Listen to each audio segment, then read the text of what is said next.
Bueno, hola, buenos días, Colombia. Buenas tardes a los que nos siguen en España y en Europa. Es un placer estar con ustedes, con vosotros, como decimos aquí, en el marco de lo que hubiese sido en la Feria del Libro de Bogotá este año. Sabéis que los países nórdicos eran los invitados, entonces estamos haciendo una serie de paradas por la literatura nórdica. Hemos estado ya en Noruega, en Islandia, hoy nos toca en Dinamarca, y además lo hacemos también acompañados en el marco del 14º Festival de Literatura de Niños y Jóvenes, que es un placer también saludaros, porque hoy tenemos a una maravillosa ilustradora, Noemí Villamuza. Buenos días, buenas tardes. Buenos días. Encantado de saludarte. Y como los traductores tienen una presencia destacada en este ciclo de Colombia Lee a los traductores, quiero agradecer de nuevo la presencia de Enrique Bernárdez, que estuvo en la anterior parada de Islandia como experto en literatura islandesa, pero también experto y traductor de literatura danesa. Así que muchas gracias, Enrique, por estar con nosotros también hoy. Muchas gracias, encantado. Hoy vamos a hablar de literatura danesa, por supuesto, pero también nos vamos a centrar en un título especialmente importante en el catálogo de Nórdica, y creo también especialmente importante para muchos lectores en todo el mundo, que es el Festín de Babet de Isaac Dinesen o Karen Blixen. Ahora hablaremos de esta dualidad, Karen Blixen y Isaac Dinesen.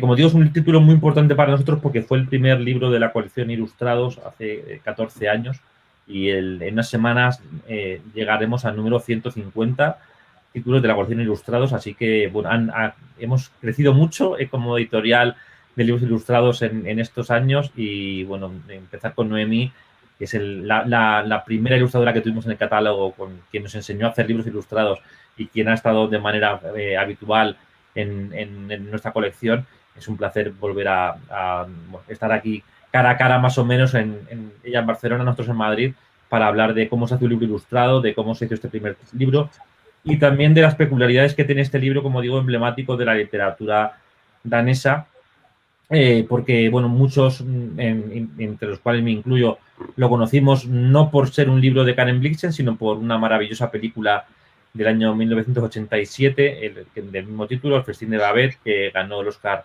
a la mejor película extranjera y que es una auténtica delicia, y que fue uno de mis primeros contactos con la literatura nórdica antes de ser editor.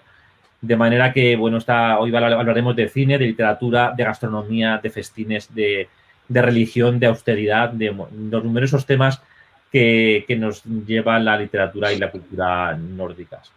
Entonces, voy a compartir pantalla para bueno, mostraros las imágenes del libro de Noemí Villamuza, y también para que, Enrique, me gustaría pedirte que, bueno, a medida que antes de empezar a ver ilustraciones, hablemos de un libro que tú te tradujiste para Nórdica, que es Las cartas de Dinamarca de Karen Blixen, para que nos sirva un poco para contextualizar a esta autora muy conocida internacionalmente, posiblemente la más importante durante una época en el mundo anglosajón, donde fue especialmente bien recibida. Muchos conoceréis el libro y la película de Memorias de África, que fue un fenómeno total y que la hizo mundialmente conocida a Isaac Dinesen, a Karen Blixen. De manera que, bueno, esta autora, que posiblemente es la gran embajadora de la literatura danesa en todo el mundo, más allá, por supuesto, de Hans Christian Andersen y otros maravillosos autores que todos hemos leído, pero quizá para adultos ella fue la gran revelación con este libro, con Memoria de África, que luego tuvo continuación con El Festín de Babet. Entonces voy a compartir pantalla para que podamos ver las imágenes y que Enrique también, si no te importará, hablemos un poco de este libro. Vale. Un momentito, por favor, que voy a intentar entrar en la presentación.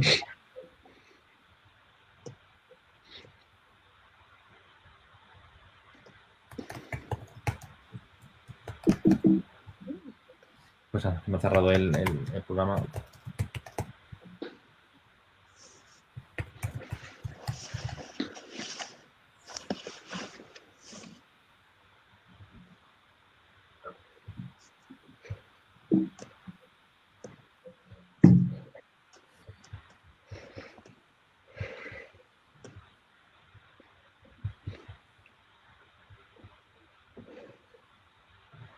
No sé si veis ahora mi pantalla. Se ve negro, pero bueno. Sí, del negro podrían surgir ahora las siluetas. Lo vuelvo a conectar. De la portada. Magia. Aquí los zombies que salen o no salen. Es que ya, esto lo sabéis, lo que pasa siempre, que todo funciona perfectamente hasta que le das hasta que llega el momento del directo. Yo estoy tranquila por eso, porque entonces es que va a ir todo bien. Tutto andrà bene. Sí. A ver, un momento. Pero bueno. Pues nada. Que se revela la buena de Karen Blixen, no quiere salir en directo. Pues si quieres, mientras decide aparecer, sí. Cuento un poquito el lío del nombre. De acuerdo, perfecto. Sí, es muy interesante, sí, yo también lo quiero escuchar. Porque aquí en España y en menos, bueno, en los países de lengua española y otros, sobre todo de lengua inglesa, se habla de Isak Dinesen, que es el nombre con el que ella empezó a publicar cuando empezó a publicar en inglés. Pero luego, enseguida que estuvo en Dinamarca, decidió ponerse Karen Blixen, que es más o menos su nombre, con el nombre parcialmente del marido danés, igual que Dinesen es el apellido familiar danés. Los dos nombres son reales, pero ella, curiosamente, siempre quiso, una vez que estuvo en Dinamarca, publicar todos sus libros como Karen Blixen. Y fue una obcecación del editor estadounidense, que viene, una de las cartas, un par de ellas, en la colección de cartas, que se empeñó en que, como era conocida como Isak Dinesen, que se llamara así. Y a ella no le hizo ninguna ilusión. Pero curiosamente ya hasta en Estados Unidos es más habitual decir Karen Blixen, y en España seguimos con que es siempre Isak Dinesen, ¿no? Tengo aquí a mi vera un libro muy bonito que se ve que pone Karen Blixen. Son los 7 relatos fantásticos, que está como Karen Blixen, pero viene la breve introducción que hizo ella en el año 35, cuando se publicó por primera vez en danés, en su propia versión, en la que firmaba como Isak Dinesen. O sea que ella es las mismas cosas, y ahora todo el mundo prefiere hablar de Karen Blixen en vez de Isak Dinesen, que acabó por no gustarle tanto. Ese es el... Digo, así que nos podíamos acostumbrar a Blixen. Aunque, de todas maneras, tienen una musicalidad muy potente los dos, ¿eh? Isak Dinesen, claro, dicho en danés, Isak Dinesen y Karen Blixen suenan muy parecidos. Karen Blixen, la entonación, Isak Dinesen, o sea que, bueno. Sí, de hecho, es un lío cuando comercialmente presentas un libro. Claro, la gente se ha acostumbrado y piensa que son dos escritoras diferentes, y siempre tienes que estar recordando, ¿no? Es la misma autora, aunque no lo parezca, ¿no? No sé si veis ahora en la pantalla la cubierta de Cartas desde Dinamarca, que lo tradujo Enrique Bernárdez, este libro, que salió posteriormente a Festín de Babet, que aquí tenemos la cubierta de la 10ª edición o algo así, porque es un libro que hemos vendido muchísimo. Es uno de los grandes éxitos de la editorial.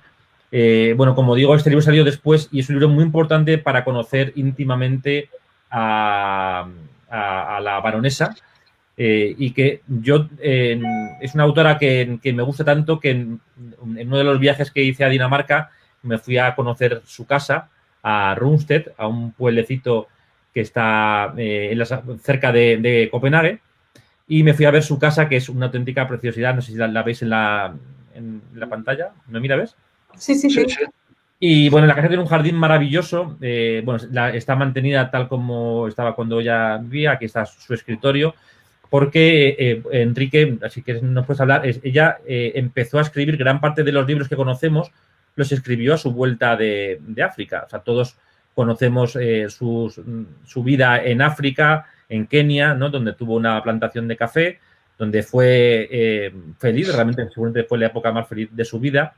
Pero realmente cuando empezó a escribir fue cuando regresa a Dinamarca arruinada, triste, pero es entonces cuando empieza a ser la gran escritora que todos conocemos y que, bueno, posiblemente esa parte que tiene mucho que ver, yo creo, ¿no? Lo hablamos otro día con la literatura islandesa, con la necesidad de contar, ¿no? Con las historias, con la oralidad también, se refleja muy bien en Memorias de África, ¿no? Como ella era una excelente contadora de historias, y Karen Blixen y Isak Dinesen, aparte de escribir estos libros como Memorias de África, es una grandísima escritora de relatos y una de las favoritas de Truman Capote. De hecho, como cuando a Hemingway le dieron el premio Nobel, lo primero que dijo Hemingway, creo recordar, fue que el premio Nobel se lo daban a él, pero quien lo debía haber recibido era Karen Blixen. De manera que ya entonces era una escritora tremendamente popular, sobre todo por esa manera única de contar historias que fascinó a los norteamericanos, ¿no? ¿Qué tiene, Enrique, ¿tiene algo especialmente nórdico Karen Blixen? O sea, especialmente danés, ¿en ella encontramos esa esencia danesa o no? Bueno, el primer libro que hizo, que es el que hizo en África, el de los 7 relatos fantásticos o góticos, que es el que lo escribió antes de volver a Dinamarca, pues ella procuraba evitar que hubiera demasiadas cosas claramente danesas, pero hay muchas, ¿no? De personajes históricos, datos históricos. Lo que pasa es que es una escritora muy barroca en su forma de utilizar la lengua, y no quiso, por ejemplo, nunca cambiar a la nueva ortografía, que se hizo ya cuando ella era bastante mayor. Y un elemento nórdico que tiene es la aversión a lo nórdico.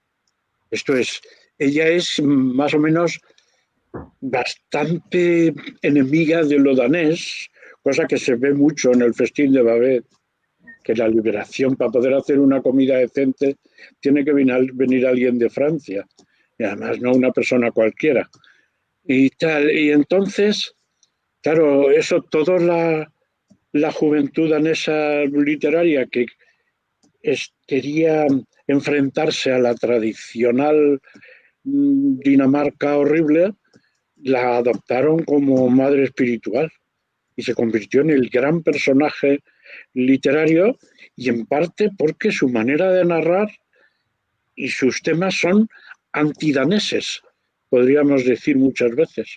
En lugar de hablar de lo bonito que es el campo danés en primavera, cuando llegan las cigüeñas y todo esto, que ya no llegaban entonces, pues se pone a hablar de cuestiones que se desarrollan en sitios extraños del mundo, o en una Dinamarca horrible. Porque mira que la casa de donde va Babet no es que sea muy divertido, es un poco como el cine de ¿cómo se llama? El autor de es que ¿Dreyer o quién? Sí, Dreyer, sí. Eso.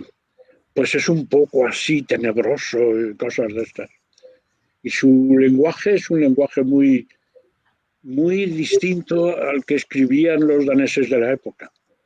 Se parece en ese sentido un poco a Kierkegaard, que también escribía una lengua muy florida y barroca, pero era completamente aparte de todos los demás. Y muchas de sus obras las escribió primero en danés, y luego ella misma u otra persona las tradujo al inglés. Y nosotros seguimos traduciéndolas al inglés. El festín de Babel, nosotros lo tradujimos del inglés, no del danés, Sí, porque ella misma lo había traducido al inglés. sí, En esa especie como de un poco esquizofrenia de los escritores, ¿no? Que sí, supongo que la versión danesa era diferente de la versión inglesa, de manera que lo que hemos bastante. acabado leyendo es algo un poco un híbrido entre en la versión danesa y la versión inglesa. Sí, es como los cuentos fantásticos. Ella hizo la traducción porque se le habían encargado a un señor y no le gustó nada la traducción y la tradujo ella misma. Pero no es traducir, ella volvía a contar la historia, Eso es. pero poniéndose el chip en otra lengua. Y entonces, ahora, claro, en Dinamarca consideran que la versión definitiva es siempre la danesa, pero bueno, eso es muy, depende. Sí, de hecho estamos viendo aquí la casa de Blixen. Poco tiene que ver con la casa esta que ahora Noemí nos va a presentar, la casa del Festín de Babet, Ya, ese universo que no está, que ni siquiera ella no lo ambienta en Dinamarca, sino que lo ambienta en Noruega, en un fiordo de la costa de Noruega, en Berlebach. No sé muy bien si para sentirse más cómoda a la hora de describir esta sociedad luterana muy religiosa y que a lo mejor en Dinamarca no se viese tan agraviada a ella, ¿no? Entonces vamos a empezar a hablar, bueno, aquí tenéis la tumba que está en el jardín de su casa, un jardín maravilloso. Es un sitio que si tenéis la oportunidad de ir a Dinamarca, Copenhague, os recomiendo desde luego la visita porque es un sitio fantástico. De hecho, en la planta de arriba hay una exposición permanente. Noemí, ¿te acuerdas? Yo te envié unas cucharillas Charita. hechas en Kenia, porque hay una exposición permanente dedicada al festín de Babel, donde está todas las imágenes de este maravilloso libro, del que ahora vamos a empezar a hablar, si no te importa. Noemí me ha propuesto que que veamos el proceso de creación del libro, ya que es perfecto además porque hoy tenemos a posibilidad de ilustradores entre el público. Así que, bueno, es una gozada poder ver cómo Noemí ha creado este libro. Que si nos retornaremos a hace 14 años, cuando te propongo el libro, como digo, es mi primer libro ilustrado, yo no venía del mundo de la ilustración, no tenía ni idea realmente de cómo se hacía un libro ilustrado. No sé si lo sé ahora, pero desde luego entonces no tenía ni idea. Lo único que sabía es que tenía que dejar libertad absoluta al ilustrador a la hora de plantear el proceso gráfico. Y yo siempre lo digo que con Noemí aprendí a cómo hacer un libro porque yo tenía la cabeza llena de imágenes del libro y de la película, que creo que es algo muy negativo cuando vas a hacer un libro ilustrado. Es mucho mejor ceñirte al texto. Y realmente creo que el trabajo de Noemí tiene mucho más que ver con el espíritu del libro de lo que yo pensaba inicialmente, ¿no? Que es esa parte como austera del grafito, bueno, que si quieres, Noemí, te invito a que nos vayas diciendo un poco cómo trabajaste y yo voy pasando las imágenes, si te parece bien. Muy bien, perfecto. Y mira, articulando un poco el proceso creativo que tuve cuando me enviaste el texto, que no conocía, nunca había leído El Festín de Babette, había visto la película en su momento. Cuando la vi no me enteré de nada, la verdad, entonces, porque era muy pequeña. Solo recuerdo que ese año fue la película premiada en lengua extranjera, o sea, la película extranjera premiada por los Oscars, ¿verdad? Sí, así es. Pero yo recuerdo que era muy pequeña y que decidí verla tiempo después, pero tiempo después de hacer los dibujos, porque me daba pánico que me determinara demasiado el trabajo actoral y además la actriz protagonista es la mujer del director. El director decidió hacer una versión fiel, cuidada y primorosa y todo lo llevó a un extremo como de suma delicadeza y yo tampoco quería coger fotogramas de la película, ¿no? Entonces, encadenando con lo que decía Enrique, que la Blixen había decidido irse a un lugar siniestro, oscurito, tenebroso y bien antipático, como la casa de esas dos hermanas.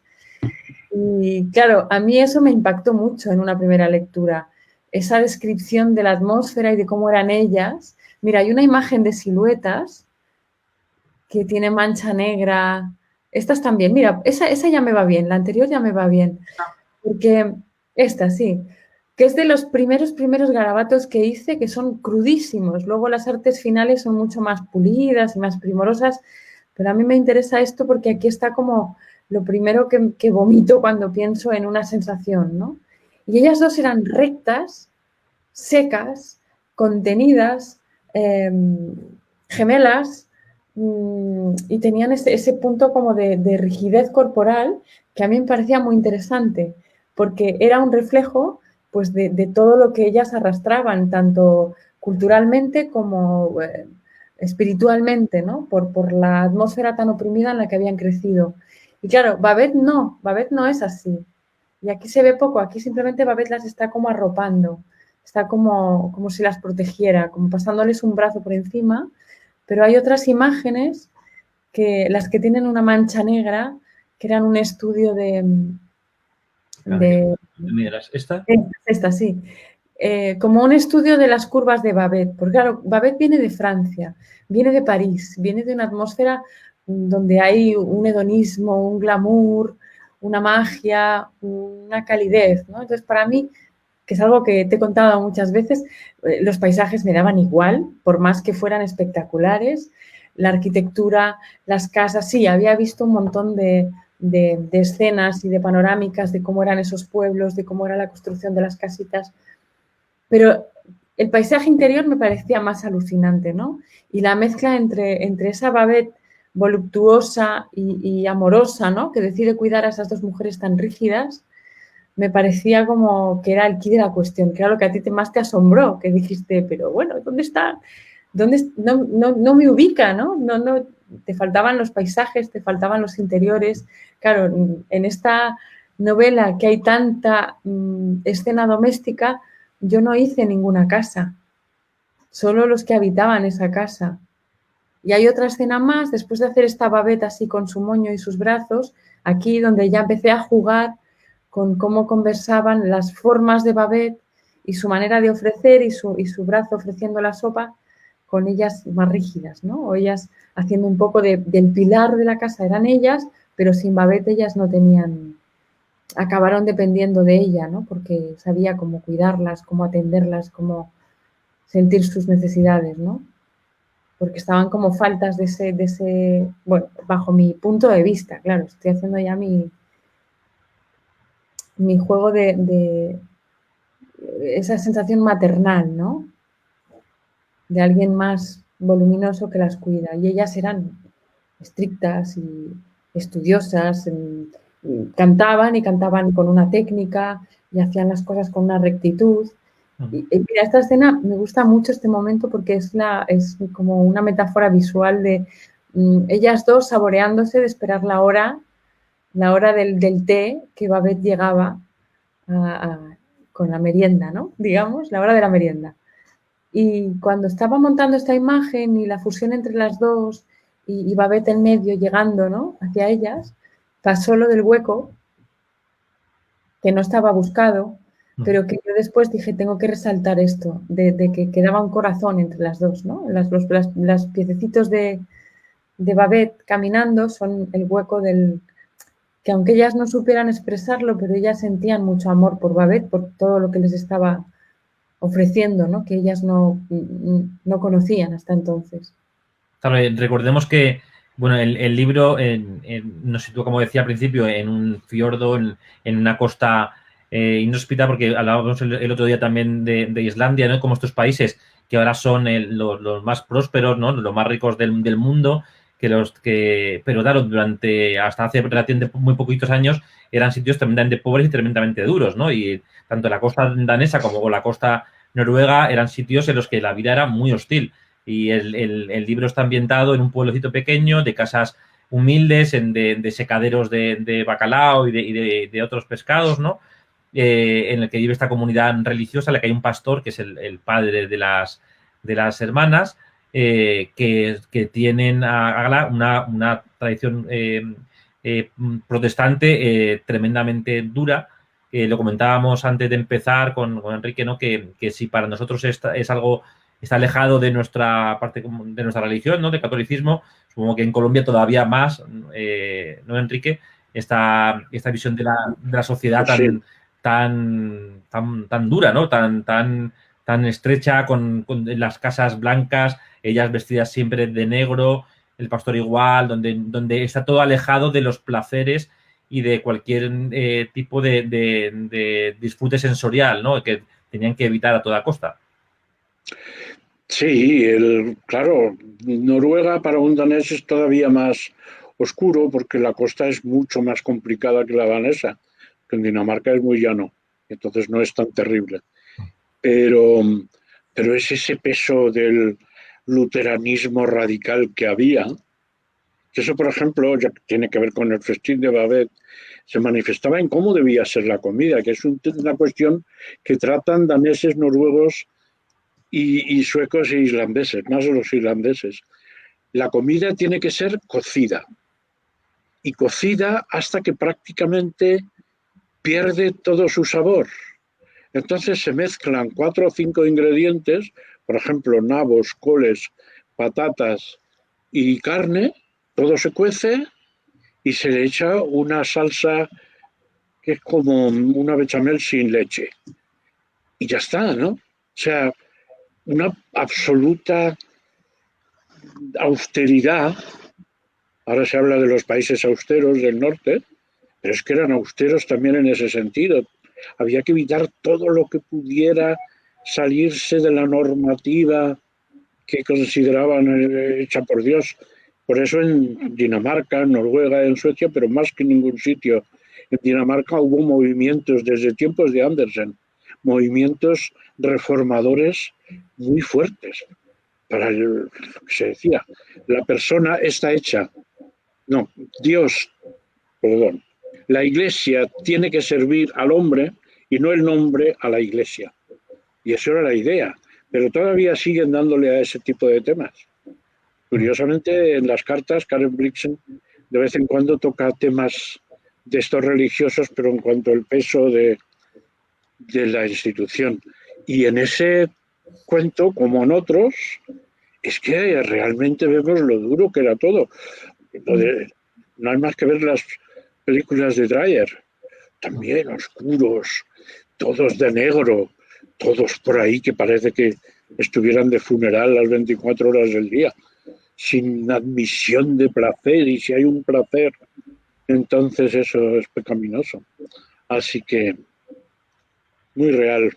Sí, y bueno, pues y a esa sociedad que tan oscura, pues llega de repente Noemí, esta cocinera, Babette, que había sido cocinera en un gran restaurante parisino, en el Café Anglais, y que va a revolucionar de alguna manera, bueno, de alguna manera no, va a revolucionar sin lugar a dudas la vida de esta pequeña comunidad, porque bueno, a ella, como vemos en esta precisa ilustración, de repente le toca la lotería y tiene la oportunidad realmente quiere reivindicarse como la gran artista que ella era haciendo este famoso festín, que es lo más maravilloso del libro, cómo se produce la transformación de los personajes.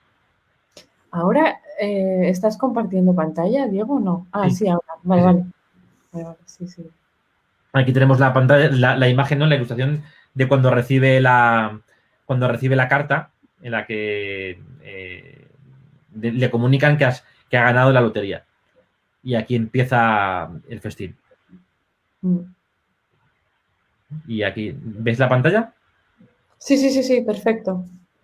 ¿Cómo te planteas hacer un claro, en este ambiente tan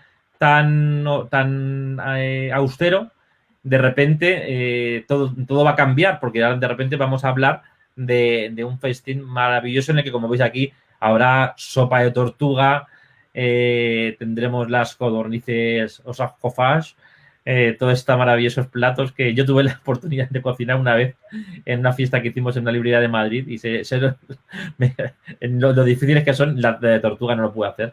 Por supuesto, no había manera de conseguir tortuga. ¿Cómo te planteaste, Noemí, el festín? El festín visual. Claro, es que tenía un reto muy grande, porque ya me había pasado en un par de experiencias anteriores donde tenía que ilustrar comida en blanco y negro. Comida en blanco y negro es el horror. si quieres que sea suculento, en blanco y negro es imposible. Porque la comida, aparte de tener brillo y de tener texturas y de tener volúmenes, normalmente es tostadita, ¿no? En conjunto hay de muchos colores, pero esa cosa como de dorada, ¿no? De la comida, de los rojos, los naranjas, los ocres, rojizos. Y claro, esto era blanco y negro. Claro, para la parte que tenía que ver más con el horror, que es esta estampa, ¿no? De una de las hermanas escandalizada pensando que Babette estaba haciendo magia negra, ¿no? Que era brujería eso, que era el horror, el pecado, el infierno, ¿no? O sea, que estaba... Por eso hay una mano entre la tortuga y la cabeza y el venado, hay una mano ahí como de te llevamos a los infiernos, ¿no? Claro, Babette estaba guisando cositas ricas, pero para ellas, hasta que no lo tuvieron en la mesa y lo probaron, para ellas era pues lo que ella explica también, ¿no? Como una especie de no me sale ahora, ¿cómo se dice? De aquelarre, ¿no? De aquelarre de brujas, sí. Y después cuando había que ilustrar ese momento de ella de emplatar, de probar, vale, las cosas están en su punto, están a la temperatura que tienen que estar, toda esa cuestión metódica de el artista componiendo, ¿no? Que ella está como, yo me la imaginaba absorta, entregada, en que todo tuviera, pues eso, un aspecto exquisito y que estuviera en su punto y que todo fuera excelente.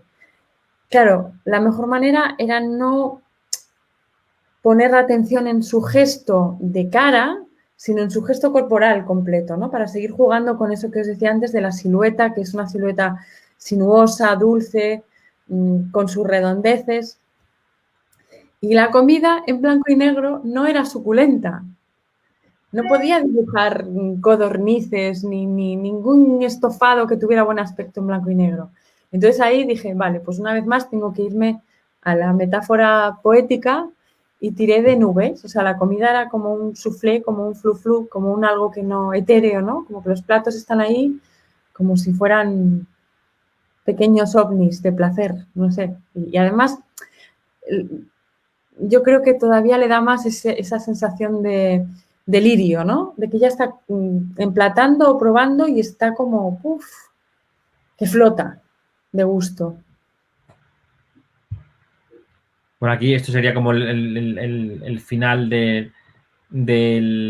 Claro, ella se reivindica en el libro, hay una parte que es muy bonita, bueno, llega el general, que es un personaje maravilloso, ¿no? Que había ido previamente en su juventud a este pueblo, ¿no? Y se enamoró previamente de una de las hermanas y luego, bueno, vuelve más, tiene la oportunidad de ir a cenar aquella noche mágica al pueblo de nuevo, es invitado porque va con su tía y de repente en esta cena que es como es una suculenta, era la cena que ella ofrecía en el café anglais, una cena como de sopa de tortuga, blinis de Davidoff, codornices, sosajofas, champán de Abeuf Clicquot, amontillado, era todo delicias absolutas. Cada vez que llegaba un plato, el general, que había vivido mucho mundo ya, entonces era una persona que había estado en todos los países y que había estado en los mejores restaurantes y que había comido en aquel restaurante donde Babette era cocinera, está fascinado porque no se puede imaginar que en ese pueblo pequeño, aislado, frío, en esa casa que de repente se ha transformado de ser casi una parroquia a ser un super restaurante, esté comiendo esos platos que él recuerda que había comido en París, ¿no?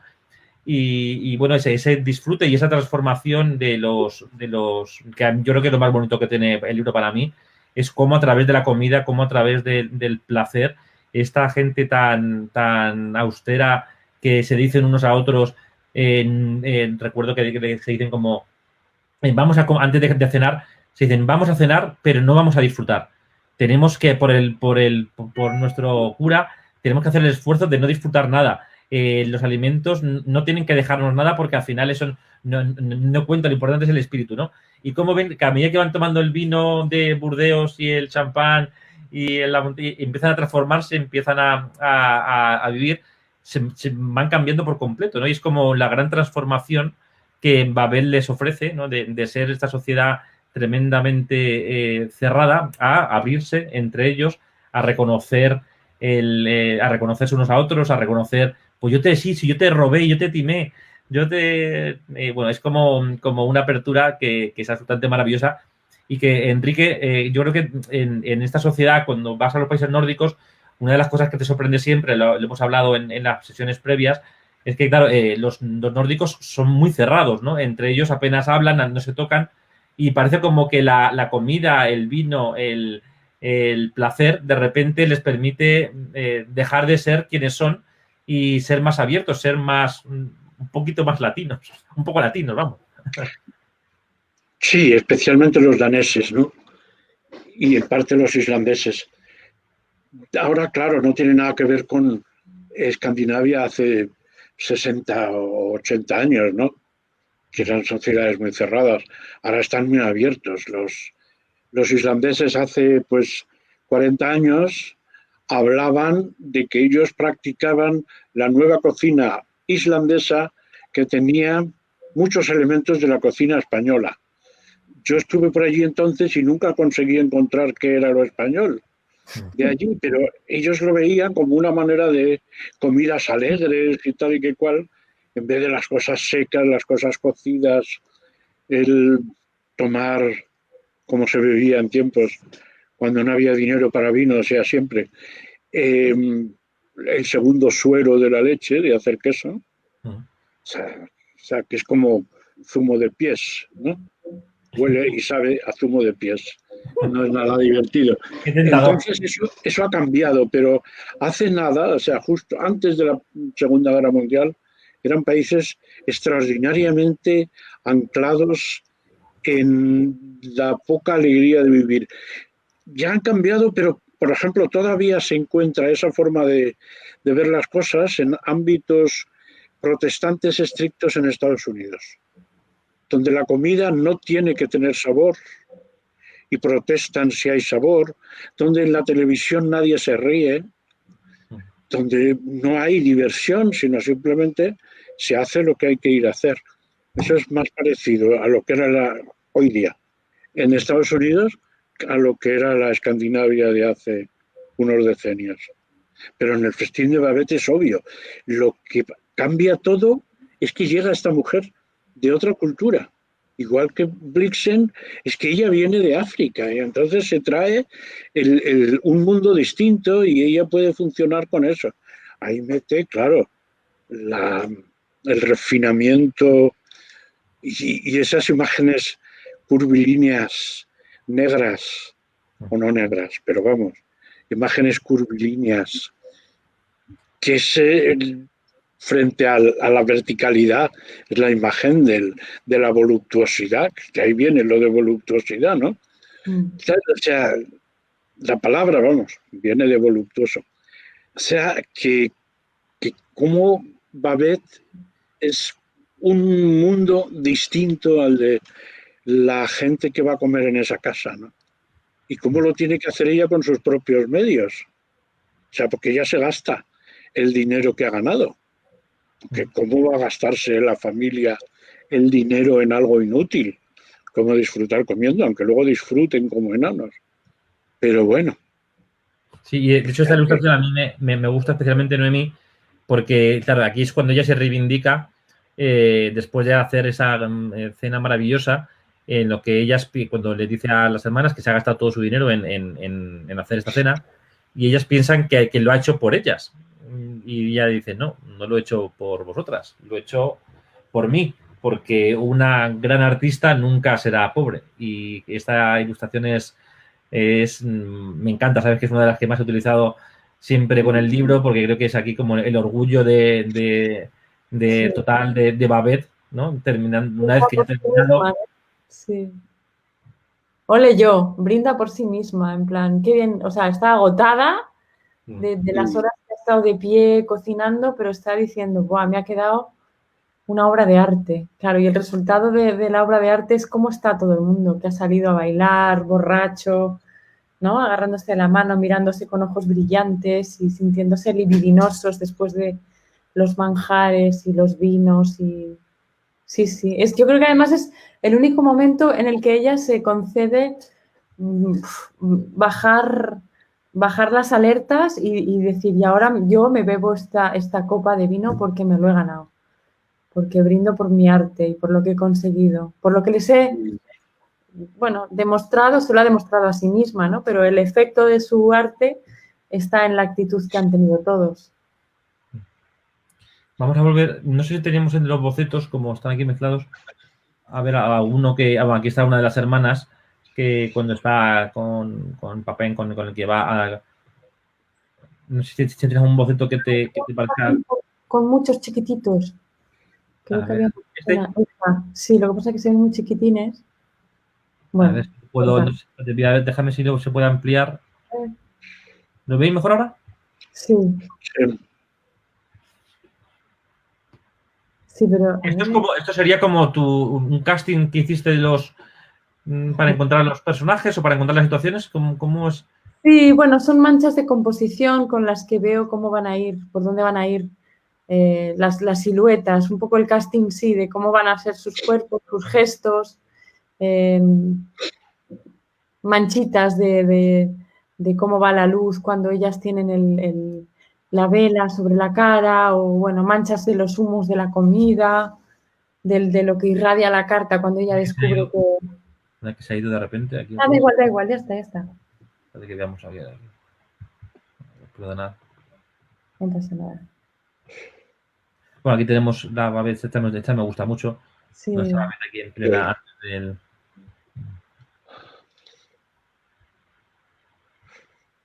Yo creo que cuando ya encontré los cuerpos, cuando encontré cómo se moverían ellas y la actitud, que ya está.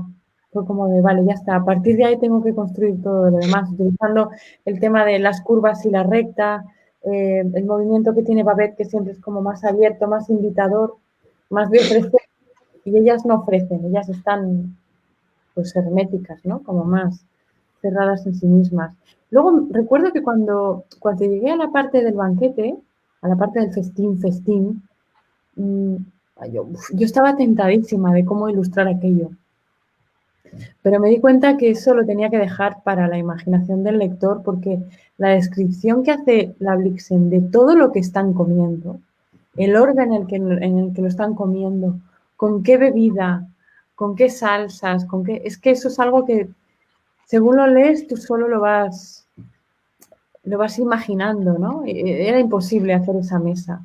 De hecho, luego en la película, al revisionarla, me di cuenta que es que el brillo que tiene la comida, los barnices que tienen las cosas, ¿no? Cómo están horneadas, bueno, eso, ¿no? Los tostaditos, el tipo de copitas, todo es importantísimo, el tipo de platos que utiliza, los manteles.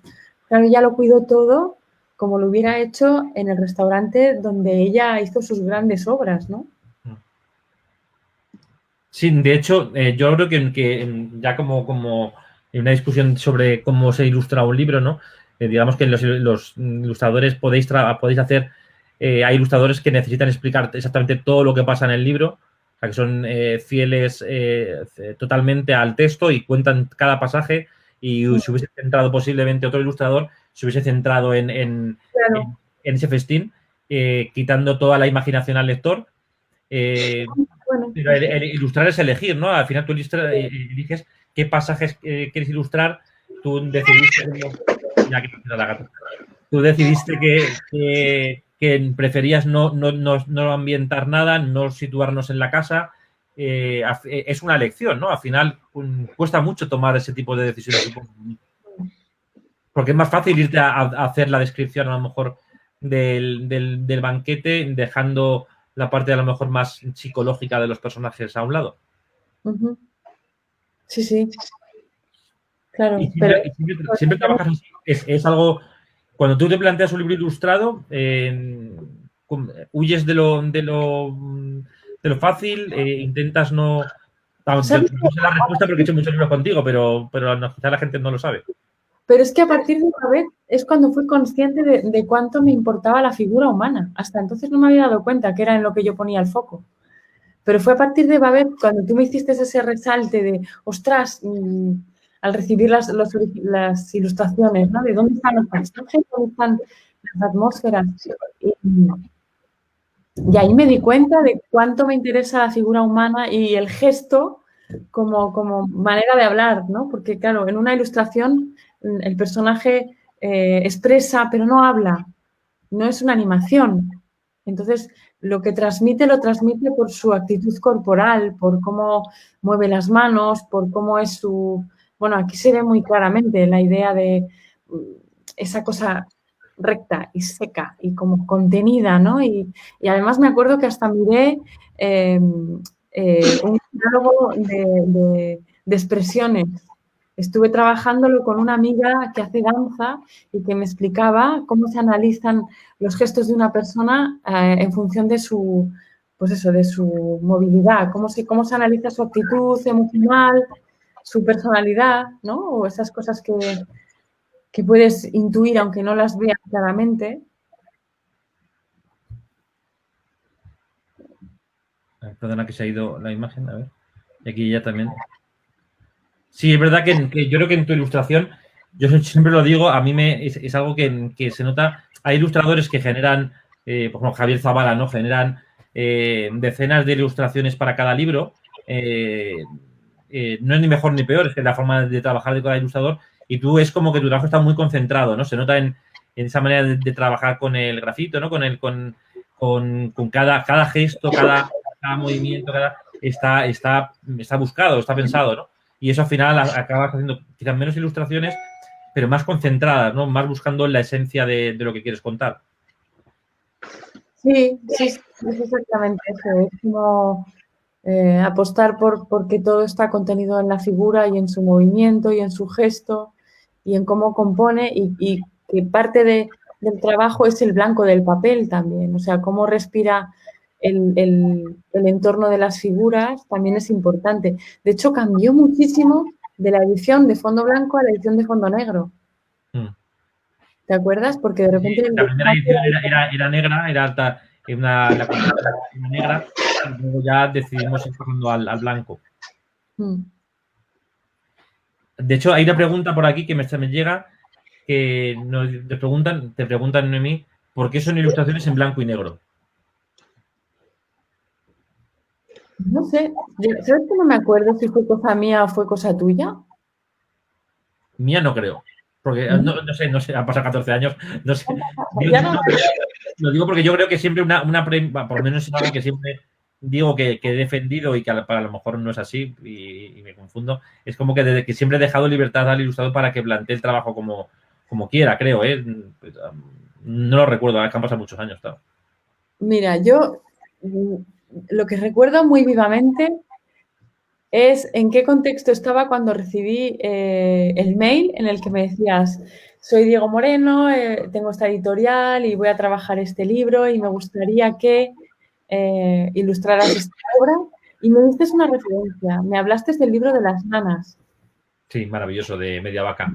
Unas que yo acababa de sacar en Media Vaca. Y entonces, claro, como el libro de Media Vaca nos había dado mucho quebradero de cabeza por el tema del color, porque no sabíamos cómo enfocar la segunda tinta, que toda aquella colección de libros todos tienen una como mancha y blanco y negro, ¿no? Una mancha de color.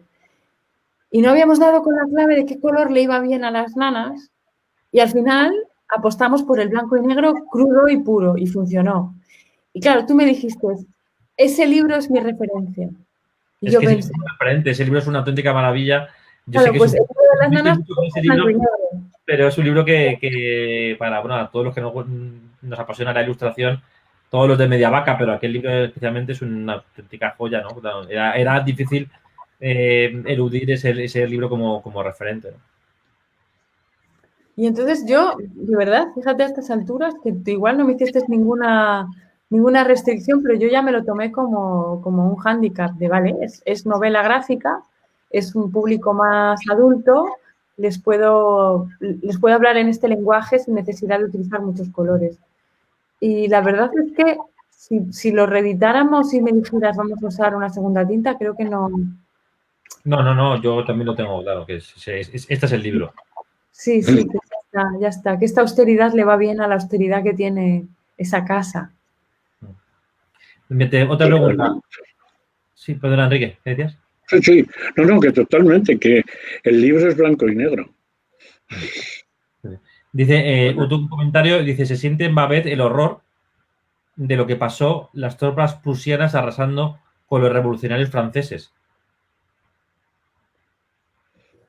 Comentarios que tiene que ver con el contexto histórico en el que ocurre el libro. Y una pregunta es, ¿cómo entender, sobre todo, desde la ilustración, la decisión de Babet de darlo todo por ofrecer una cena magistral?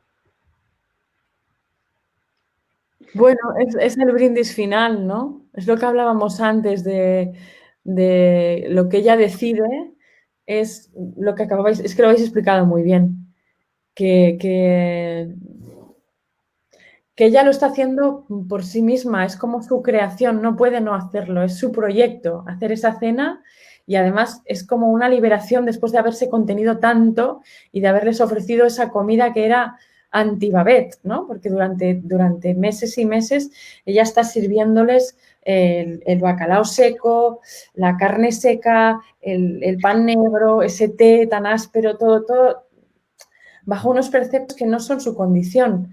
Pero claro, ella lo hace porque le han dado un hospedaje, ¿no? Porque ella se siente que la han protegido de alguna manera. Aunque al final es ella la que les da como ese refugio, ¿no? Esa cosa amorosa. Y claro, yo creo que es eso. ¿Cómo se entiende? Se entiende pues porque entre líneas se explica en el texto. Para mí en imágenes era dificilísimo explicar esa Babet que decide tal, ¿no? Pero mi única manera de subrayarlo era con ese brindis, ¿no? Que está sola, no está brindando con nadie. Está en un taburete mísero de aquella cocina, despeluchada, ya con los pelos revueltos del agotamiento y diciendo, ¡buah! Misión cumplida. Claro que nunca va a ser pobre, porque es que eso lo va a volver a poder generar en otro punto del mapa, porque ya llega esa sensibilidad y esa capacidad de generar libido con la comida allá donde vaya, porque es lo que sabe hacer, porque tiene esa... De hecho, el último párrafo del libro, que me permito, como aquí no desvelamos nada, porque bueno, todos la historia ya la conocemos, no estoy haciendo un tipo de spoiler, dice así, dice, sin embargo, esto no es el fin. Tengo la impresión, Babet, de que esto no es el fin. En el paraíso usted será la gran artista que Dios quería que fuese. Ah, añadió con las lágrimas corriéndole por las mejillas. Ah, cómo deleitará usted a los ángeles. Es esta idea maravillosa, ¿no? de que un artista nunca es pobre. Otro comentario que tenemos aquí de Leonardo Agudelo. Dice, ahí en la película una maravillosa atmósfera de luz, la luminosidad de la cocina y la bóveda baja de la luz en la mesa. Sí, es un poco lo que comentábamos antes, ¿no? Que esto está reflejado más en la película. De hecho, que tenemos que tener en cuenta que es un relato breve y que del que se saca una película de 2 horas, de manera que yo creo que el director, Gabriel Axel, creo que era, se recrea más de lo que hemos hecho tú, Noemí, en el libro, ¿no? Porque al final tiene más tiempo para hacer como esos detalles, ¿no? De la luz, de las velas. Bueno, es otra manera de contar, ¿no? Al final, tanto tú como el director estáis contando en imágenes lo que Isaac Dinesen escribió. Son diferentes lenguajes narrativos. Yo voy leyendo los comentarios del Facebook, me encantan, están maravillosos. Y lo último, que igual está Elvira reescribiéndolo, no lo sé, es el que nos hace Fifergue, que dice, ¿qué ha significado para ustedes en sus vidas esta historia y el proyecto de dárnosla a conocer? Es una pregunta preciosa, así de cierre. ¿Qué ha significado en sus vidas esta historia? ¿Qué ha significado para ti, Noemí? Hombre, el cierre del libro es una delicia. Que ella haga esa reflexión, que es como el talento es el combustible para seguir adelante, ¿no? Es como mientras tengas esa capacidad de generar, de crear, por supuesto que nunca serás pobre. Yo creo que es algo que a mí, en muchos momentos de flaqueza, de cansancio, de crisis, de pandemia, de X, saber que tengo esa capacidad de generar emociones con lo que dibujo, Sí, ayer provoca. lo hablábamos precisamente, ¿te acuerdas de Noemí? Que hablábamos Sí. de cómo en España, bueno, y en Colombia también, estos meses difíciles están siendo duros para todos, pero que hay un momento en el que cuando te pones a crear, tú como gran artista también, llega un momento en el que te consigues salir de la situación de dureza y de tristeza en la que te puedes encontrar, porque la creación te permite eso, te permite esa parte de liberar y de expresar todo lo que tienes dentro. Uh-huh. Hay una para terminar, ya vamos terminando ya. Os he traído una. Bueno, nosotros hemos publicado varias cosas sobre Blixen, de Blixen o sobre Blixen, y una de ellas es un libro que hicimos con Jesús Marchamalo hace pocos años, el bolso de Blixen, que os encanta, una pequeña biografía de la escritora danesa. Tiene esta cita que me entusiasma, que dice: la cura para todo es siempre agua salada, el sudor, las lágrimas, el mar. Yo creo que es una cita de estas brillantes, ¿no? que cualquier escritor desearía haber escrito, ¿no? Para esculpir en la lápida, y que creo que es maravillosa, ¿no? Bueno, vamos a ir terminando. No sé si hay más preguntas, creo que no. Hay una petición. Enrique, preséntanos a tu gato. Ah, A ver, ¿cómo se llama tu gato, Enrique? se llama Bienvenida. Bienvenida aquí, Enrique. Es que me la regalaron con mi nombre, porque yo me llamo Bienvenido también. Y la pobre tiene 18 años. 18, qué suerte. Qué suerte que sea una mayor. Es muy mayor. Qué bueno. Y está siempre metiéndose por aquí. Así que yo quería decir una cosa. Y es que me maravilla y me enamora ver cómo ilustradores como Noemí hacen una lectura de un relato, de algo lingüístico, y esa lectura la plasman en dibujos que recogen, claro, digamos, lo esencial del libro desde el punto de vista de una persona con una categoría artística que es capaz de decirlo, pero cómo se puede llevar todo el contenido básico de un relato a una serie de dibujos. Es algo que cada vez que veo ilustraciones como las tuyas, Noemí, me llena de admiración y, digamos, de envidia, porque yo no sé hacer esas cosas, ¿no? Lo mismo cuando hay quien lo interpreta en términos musicales y tal, pero ese cambiar de la letra escrita al dibujo, claro, hay tantas cosas, ¿no? Hay en eso, ese mechoncito de pelo despeinado que lleva en tus dibujos, ¿no? Es muy imposible en las hermanas, que tienen que estar perfectamente peinadas, y eso se le sale por ahí un mechoncito rebelde, o sea que es un auténtico placer. Oh, qué bonito, Enrique, gracias. A ti por hacerlo. Bueno, no sé, ya sabes que cada uno sabe hacer una cosa. Yo tengo ojo para interpretar eso. Yo entro en una conversación con amigos y lo que hago es visualizo cosas mientras hablo. Pero bueno, no soy una gran cocinera como Babette, ni sé conducir, me oriento fatal en las ciudades, me cuesta horriblemente dibujar perspectivas y... Pero la figura me enamora y observar la gente y cómo se mueven y cómo un mechón de pelo cae y otro no y por qué. Y incluso el gesto con el que uno se presenta en un rectángulo como este, ¿no? Todo eso me parece fascinante.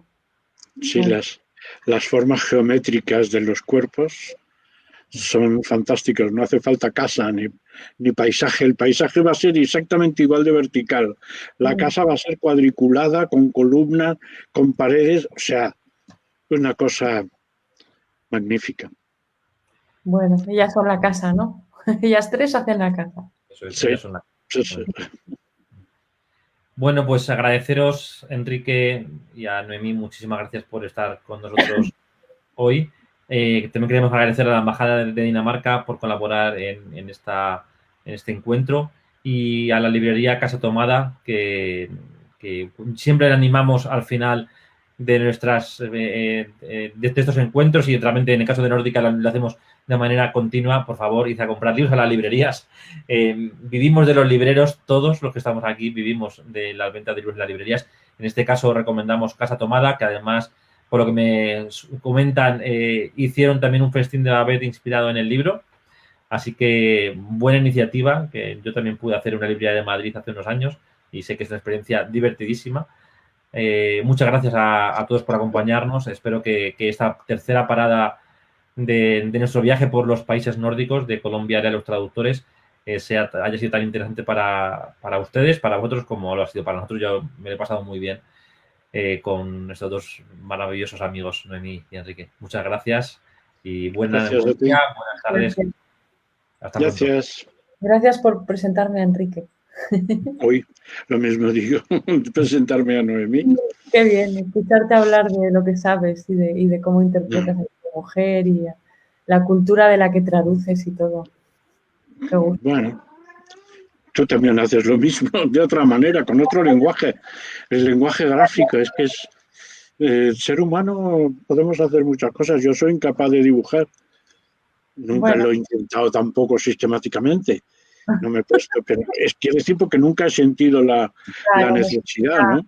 Claro. Entonces, pues, igual que no sé tocar ningún instrumento más allá del triángulo, pero disfruto mucho con la música, ¿no? O sea, no hace falta saber hacer para poder disfrutar de las cosas. Bueno, yo puedo ilustrar si me traducen bien. ¿Qué te parece?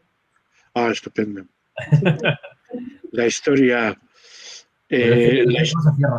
eterna de Karen Blixen, que Orson Welles hizo una peliculita maravillosa en Chinchón, cuya plaza disfrazó de ciudad portuaria en China y que es imposible de encontrar en ningún sitio y que es se prestaría mucho, sí. Es un relato fantástico, donde una vez que sucede una vez que la leyenda se convierte en realidad, no vale la pena que esa realidad se reconozca como realidad y es mejor que se quede en el mundo de la leyenda. O sea, es muy Karen Blixen y muy ideas de esas, pero preciosa. Léela y verás que... Orson Welles. Sí, la película es de Orson Welles, que hace el protagonista, uno de los protagonistas, cuando ya pesaba 2000 kilos. ¿Tú la conoces, Diego? Sí. De hecho, pedí los derechos a la editorial para hacerlo ilustrado y no me lo dieron. Pues qué pena. Sí, porque lo pedí poco tiempo después de Festín de la Vez porque me encanta esa historia. Sí. Bueno, pues nada, gracias de nuevo. Gracias también a la Cámara de Libro de Colombia por darnos la oportunidad de estar aquí. Y bueno, hasta pronto, amigos. Hasta pronto. Gracias. Adiós.